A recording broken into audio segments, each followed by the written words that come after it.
You're listening to the No Labels, No Limits podcast with best-selling author Sarah Box. We focus on the mantra, no labels, no limits, no excuses. And now without further ado, please welcome your commanding coach with plenty of chutzpah and heart, Sarah Box. Hey there, everybody. Welcome to the No Labels, No Limits podcast, where we are on a mission to help others challenge limiting labels and beliefs and live fully and without limitations. Today, we are delighted to have Ken Fay, our Emmy Award-winning storyteller and cherished team member, join us once again. Ken and I have been talking a lot about storycraft, storytelling, video, all things that put nonprofits front and center of the transformation rooms and focus. So, as you know, if you haven't met Ken, I'll tell you this, but if you do know Ken, you already know this, and that is that Ken has a deep passion for heart-centered storytelling that connects, collaborates, and creates the sustainable solutions for the folks that we work with. And in this episode, we're going to talk about the powerful role of storytelling in a particular nonprofit organization and how it was used to significantly boost, support, and mission alignment as they helped spread their process and impact to others throughout their state and honestly throughout the nation with the power of the internet. So join Ken and I as he shares his expertise and experiences to talk to us about leveraging transformative powers of stories. So Ken, with that as a brief introduction, how are you today? It is great to be here, Sarah. Thank you. It's always a pleasure to be with you. Hello to everyone out there watching and listening. Thanks for joining us. Yeah, well, let me get myself squared away here a little bit more. So Ken, we're talking about a particular client, and it wasn't a person. This was a group of people who worked, and even beyond that, their partners were involved. So let's talk a little bit about the project. And what I'm really hoping to help listeners see is how we can simplify what may seem from a very first blush look at how complicated something can be, how we could simplify and really get the great results that you did. So I guess my first question was, after we met with our group, right, our folks that we love there, what inspired you or helped you pick the creative direction for this project so that it aligned both with their goals and what their goals and their budget, frankly, and what they were trying to accomplish longer term? Not just the video wasn't the thing, right? But how did that align with that longer term vision and their mission? Yeah, that's a great question. So this client and the way we approached this client after we had our meeting, it really took a moment. We listen when we meet with people. We listen. That's number one. And I took a lot of notes and I did a lot of listening. And I literally just kind of took a moment to breathe and said, okay, there's a lot to tell here. There's a lot of partners involved. There's a lot of stories involved. There's a lot of ways to tell this story. And it occurred to me that as I'm putting all this together in my wordsmithing mind, I'm like, oh my goodness, there's a lot of different angles. Well, how do I incorporate a variety of angles into some way that aligns to their mission and their impact stories? And really, I started asking the question we all should ask when we get to know someone. Who are you? Why do you do what you do? And that was the driving force is how I approached this one, because I wanted to learn more after our meeting about who are they helping? How are they helping? Why are they doing it? How long have they been doing this? Like, you almost become a journalist, right? And you start putting all this stuff out, the who, what, where, when, why. And that's what started the journey of discovery. And so this project was a journey of discovery because it was a discovery journey for me, getting to know them. But at the same time, that's exactly what they're hoping folks out there will do, is discover them. And so they kind of align that theme. And so with that in mind, that's where we started putting together the video series. So in one case, having an open, curious mind was one of your superpowers in there, right? Because I come from the world of nonprofits and that structure. I've worked with these folks before, but in a very strategic approach, right? More business approach. So I had the understanding of what they were doing, but not the heart behind it. And I mean, for the individuals I did, but not so I could turn around and communicate it to somebody else, right? Not in the way that a video could. But, it was interesting to me, like even in our call with them, although I'm guiding a conversation so that we can pull things from it, I'm also watching your face. And I'm watching when you kind of go, I'm going, uh-oh, here we go. He's just had a brilliant thought. He's not sharing it yet. Not yet, not yet. But then afterwards, when we went on to the next phase, you talked about I'm hearing, I'm seeing. And I'm really curious, how did you go from having like understanding the what, why, where, all of that, to actually choosing a key element like hearing like, I want that bell sound at the beginning of the more longer documentary? Where did that come to you from? That's come from, I think that comes from a variety of things in my career, my life, my experiences, storytelling that I've done over the years. But every story needs some sort of a hook, some sort of a, come over here and take a look at this. Now, what better way to do that in this case? This was about the school system, then the bell ringing. I mean, when you think back to being a student, you're like, oh no, the bell, I'm late for class, or, the bell, I'm getting out of school, whatever it is, the bell meant something. So they still use a bell. So to have the sounds in the beginning of the video, the overview video is what we created in this case for this video, what we're talking about, to have it be like we're coming down and we're landing on this site. So we used a drone, right? We flew a drone up into the air, and we came across the valley and we showed the school. And while that's happening, we're not hearing birds chirping. We're not hearing the wind whistling past the drone. I wanted to hear school children playing. I want to hear the bell ringing, the stuff that brings you back into being at school. And so that's how the video starts. And then we go right into the origin story, delivered by the very man who gave the speech in the very beginning of the whole process, when this was just an idea. He gave a rousing speech that galvanized the community. I knew that needed to be in there too. So I took it back to the origin.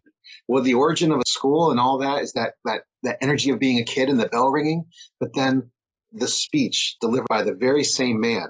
And I took excerpts from his speech and we recorded him on site at a school, walking through the school, as if it's a thought he's having, an echo of a memory. But also it's very, very timely because he's speaking to the audience. The message still resonates. And so to actually show him there, and then to have him sit down in front of the camera and extrapolate on what he was talking about and how the impact is, bringing it from the past to the present day. And that was how it starts. Now he has, from the time he had this inception, this idea, and it really was for him like, I don't want to say an epiphany because he'd been around a long time and had great knowledge about what the challenges were, right? So it wasn't like all of a sudden he woke up and said, oh, we got to do this. He saw the need. But then there was that commitment level. And that was, to me, what struck me by what he conveyed. But he was retired, right? Yeah. And and so when he was asked to come back and be part of this, he was overjoyed about it, wasn't he? Oh my goodness, he was so excited because it's part of his life. He put so much life into the program, into the school system, into the people that he loved and knew his whole life, into the community. And yeah, to have a moment to be called back and say, hey, would you mind talking? Oh my goodness, yes. I originally had the option of having just the audio part of the speech, just the recording of the audio. And I was thinking of things like, well, some images here. And I'm like, no, if he's willing, this is the way to do it, is to have the actual man deliver it and talk through it. And there we were. And he wanted to do it. He came in. It was fantastic. It worked out so well. And to go along with that, it wasn't just the overview video wasn't just showing images and showing history and showing, just kind of a photo shoot. I want it to be a living, breathing documentary. So what better way to do that, I thought, then, well, let's have a spokesperson be a part of this video, to take it from where that gentleman leaves it off, to talk to a few folks about what the program is, right? The director and a bunch of folks. But then where do we go with it from there, right? Well, we need a bridge. And the bridge was using an actual person in the program that was a familiar face that everybody knew, and then coach her to be an on-camera talent. And that was fun by itself. That's not what she does for a living. No, right? Not at all. What's her role in the community? Yeah, so she oversees the program. She's a director with that educational all that participation. She's not a get up in front of the camera news anchor person. But she had the willingness to go, all right, I'll give it a try. And so working with her, and in my experience, I've worked with folks that are on camera talent. So it's just bringing the best worlds together. I mean, she had the heart and the drive to want to do this. So there's actual photograph of me sitting down with her, going over what she's going to say on camera, right? And so she's rehearsing her lines. She's getting a feel for what we want to convey for the bridge statements in between. And then we bring her out on set. We find a place to record her in, and she says, all right, and then things like this: take a walk 3 steps forward, then turn toward the camera, and then finish the line. And she goes, oh, okay, it was fun. And she did that, and we cut it, and she felt natural. It looked natural, and she became the voice of the overview video. And she was our bridge for every segment we produced in the video. There are 4 stories in this video, plus the wraparounds. And I made it that way on purpose because I wanted to be able to take it apart. So each of those 4 focus videos, which are part of the bigger video, each one is a standalone video. And so I recorded an opening and an ending with her for each video so that each piece could be then sent out to a different audience or used in a different way. But it also sticks together as a big one, this large video. But we went further than that. We didn't stop there. So we're like, oh, they need sound bites. They need shareable, sound biteable stuff, right? We live in a land of social media. Everything's got to be quick. Well, there are so many great sound bites that people would answer questions for that we were able to cut those up into like a minute here and a minute there, one in Spanish, right? One with all the different partners, so that then they could just get that out there. And then all of that information points back to them. That's the strategy. That's the strategy part is there's a reason for the videos and there's a reason where it should go. And we were a part of a larger piece being put together. And we provided that creative support to get there. That's correct, because they were in the middle or in process of creating a toolkit because they have been very successful over the past decade of implementing this bigger vision, which is really helping families. It's beyond just being a resource center. There's just a different vibe to it is what I can say, because I've done resource centers, being head of a children's cabinet, those types of things. But there is a different way that these partners have been working together, not as collaborative, but true partners. So you can't tell who's employed by the city, who's employed by the school district, who is a faith-based organization. You don't know. They're all together working, doing their thing. And that to me was very gratifying to see. And the commitment levels were the same throughout, right? Whether they were the mayor or the principal of one school or whichever. So, but they had a bigger mandate, and that was to put together a toolkit so that other schools throughout the state, and in this case, we're talking the state of California, have a curriculum and a toolkit that they can use. How do you create those relationships? What are the legal agreements that you have in place? What memorandum because really behind the scenes, that's what the organizations need to know. Right? Because oftentimes people will say, well, how much are you kicking in? When that's not the right first question.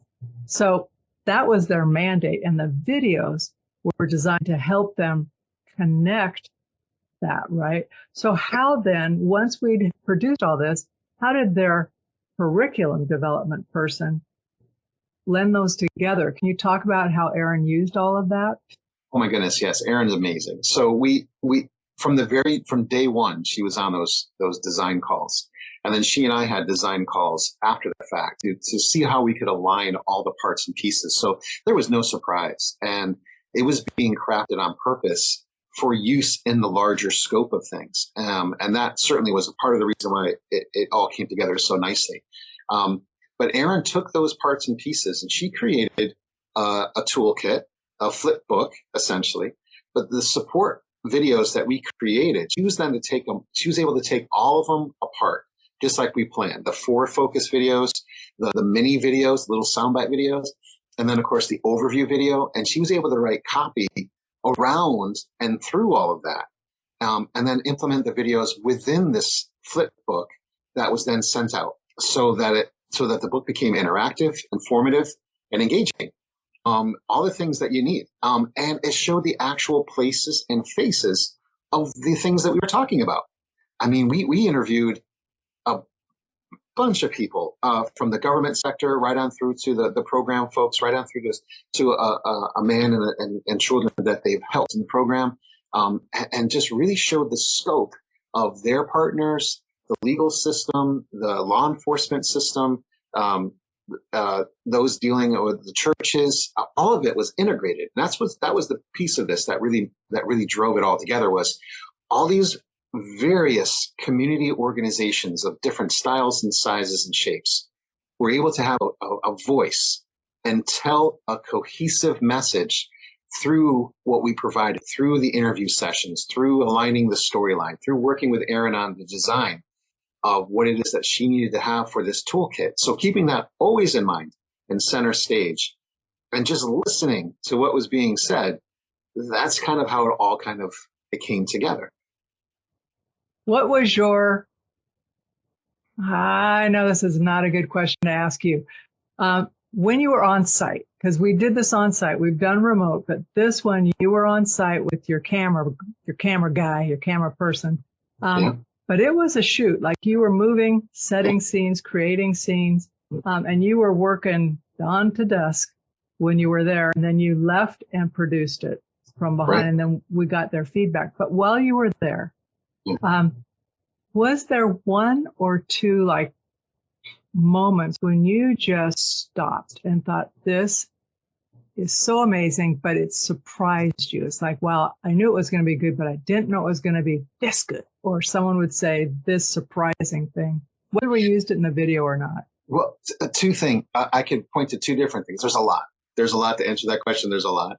But I'll point to two different ones. One of them was, it's a really cool place to be the interviewer. It's an honored seat. It's a privilege to actually have people share their lives with you. I had the opportunity to see and talk to every person that appears in this video. So that's when the camera is rolling and when it's not rolling, and making them feel comfortable and bringing them on set and then walking them through the conversation.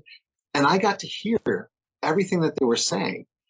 Because of that, I came away thinking, oh my goodness, this organization, this program is hammering it home, because every single person is talking about the same commitment level, dedication, the work that goes into it, their pride, their love for it, and their love of community. I got to hear from everybody, where they only heard themselves or maybe one other person. So I got the whole thing. And I thought, oh, this is why we do what we do. This is why this needs to be told. So that just re-energized. That just is re-energizing.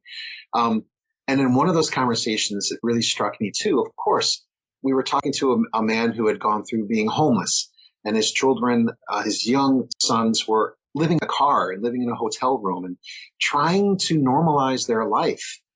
It was very bad. It was very bad for these folks. They were freezing in their car. They felt comfortable enough to share all that with me, which really touched my heart, that they would just talk through that and then walk them through it, so that they started talking about the celebration in their life because of the change that this program has made in their life. This is one life, one family, a man and his two sons, and their life. Can you imagine how many more others are out there that this program has helped at so many different levels? And so that also strikes me as the power of the message of why it matters to tell this story, why it matters to tell your story that's listening and watching. This is the reason why, And Yeah, I agree. I was so touched by him, because I think, okay, as a parent, it's heartbreaking not to be able to give to your children what they need, not what they want necessarily, but what they need, like safety, food, security. And then to hear the boys echo that was hard for them, but they weren't they both wanted to be in school. They wanted to be in school and doing well. They just had challenges, like they were freezing. They had to go shower at the Y, right? They didn't get up and go somewhere quiet to study. They had to study wherever they were. So think about studying in the back of a van, no light. But they were so resilient also. And I'm not trying to paint too rosy a picture on it, but their awareness of the impact in their own lives and their commitment to go into school, I just thought, oh, you guys rock it. I'm so glad that you met this organization, that they embraced you, and that you whomever said yes, because it's a two-way street. People can offer to support or help you to the next step, help you break down a barrier, but you have to ultimately say, okay, I'm doing it. I'm going to do it, and trust, because it's scary to be vulnerable and tell people. I mean, I just think about how hard must it have been for that dad to say, I'm at the end of my rope. I want to take care of my boys and I need help. None of us likes to feel that vulnerable. Right. Right. And that was the big walkthrough. And I could see the love off camera that he had for this organization, and in turn, how this organization wrapped themselves in an embrace on his life. And that's a beautiful thing. Those moments are priceless. And that's a real, genuine human connection. I love that stuff. Yeah. And there's funny things that happen behind the scenes that we're not going to talk about. But I also know from the director of this program that those are the great moments. And there's a lot of coordination and stuff in the back that really takes that dedication to showing up. But to have that ability to count on your partners without having to worry about if they're going to step up and help is wonderful. So, yeah. Ken, I'm going to give you the final word on this podcast, because we're going to record something different from a different angle to help folks. But when you think about this from the quote unquote director's quote and how you select differently for this client versus another client, what are you looking for? You can say, here's what we want to do. We want to do A, B, C for this curriculum. But you're listening for something distinct, right? Yes. I'm listening for that tone that I hear. I mean, I in my career, I see the world in a visual way. I hear it audibly. Like I said to you, I can see and hear this in the theater of my mind. I can see it and hear it. And I'm looking for that tone that kind of sets the whole theme forward. And there's something very similar. Even if you have a bunch of different organizations involved in what you're doing, there's something about it that brought them together in the first place. I try to find that simple, what brought this all together in the first place, because from that point, if I can identify it, then all these stories will ring out around it, and that enhances the entire production. And it also gives me a creative way in which to tell those stories. And I love that part too. So how do I tell it? What do I show? When do I show it? What do we hear? Do we hear the bell ringing, right? All that stuff just plays into that whole presentation.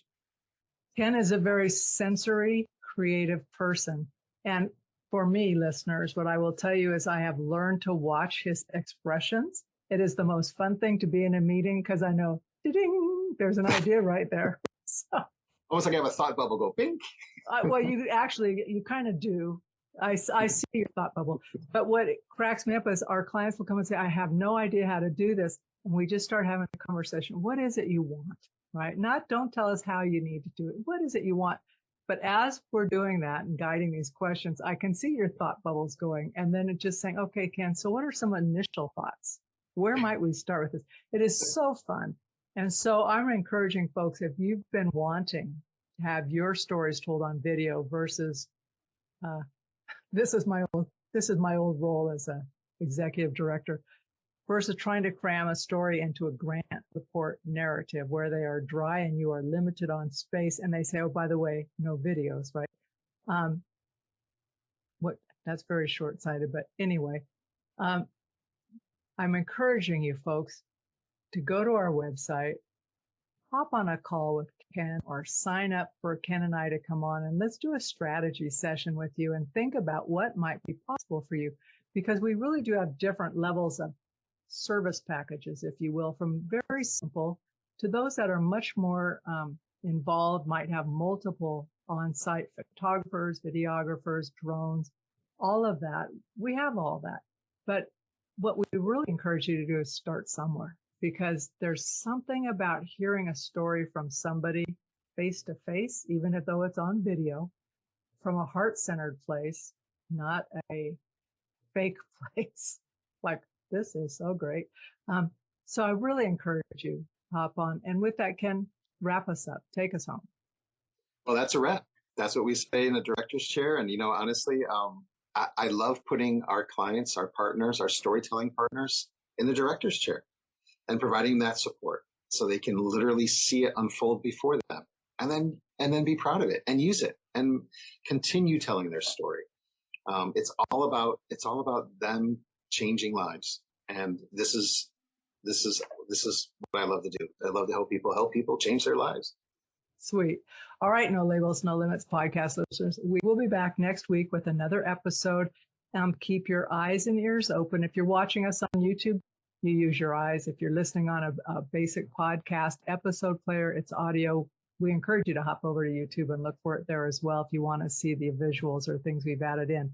But until next week, please share this episode with someone if you think they could get value from it. We appreciate your ratings, rate, and reviews. We use them, we read them. So with that, we leave you and have a great rest of your week.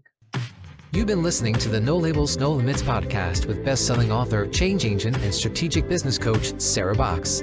You can grab the show notes and find out how to work with Sarah at sarahbox.com/No Labels, No Limits podcast. We'd love this podcast to reach as many people as possible.